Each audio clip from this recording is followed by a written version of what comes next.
I missed her call by 3 minutes, not because I was busy, because the storm grounded my flight. One more hour and I would have been home. One more hour and maybe none of this would have happened. But instead, I sat in a plastic airport chair, the rain hammering the windows like a warning I didn't understand yet. My phone buzzed. Voicemail. My daughter. "Daddy, please, Mommy left with Uncle Jeff. They nailed the door shut. I'm scared. It's dark. Daddy, I can't get out." The message cut off in the middle of her sob. I called my wife. She answered, laughing. "I've hated her since the day she was born," she said, calm as glass. "So it all ends now." Then she hung up, and the silence felt louder than the storm outside. Hate. That's what she said. Not frustration, not exhaustion, hate. I sat there for a long time, staring at the reflection in the black screen of my phone. I didn't move, didn't speak. There had been signs. She never sang to her, never brushed her hair, only touched her when someone else was watching. I'd asked once, softly, "Are you okay?" She smiled like a mannequin. Motherhood just doesn't feel natural. Natural. She used to blame hormones. Then she blamed me.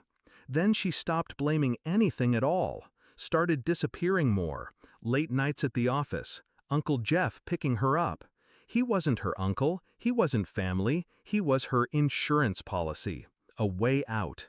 And I'd been the one paying the premiums. I couldn't get a rental, roads were closed. I waited until sunrise, then drove up the mountain myself. Tree limbs across the road, mudslides, cell signal dead. I got to the cabin just before the sheriff did, or what was left of it. Blackened beams, ash, and silence. I asked him, voice hollow, "Anyone inside?" He hesitated. "Hard to say yet. Fire started near the back. Could have been electrical. Could have been—" He didn't finish.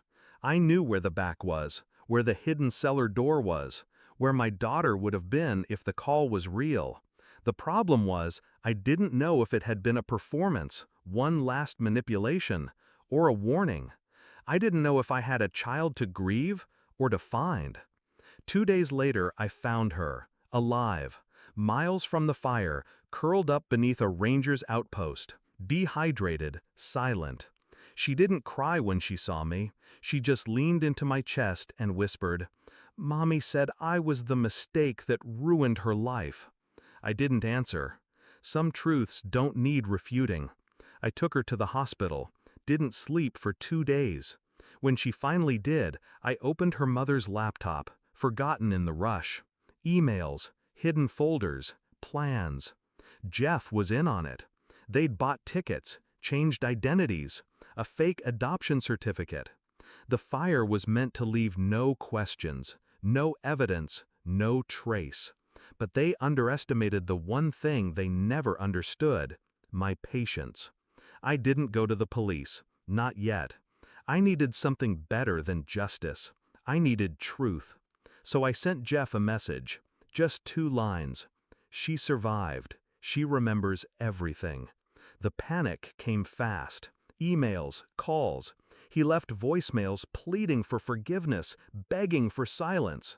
I recorded everything.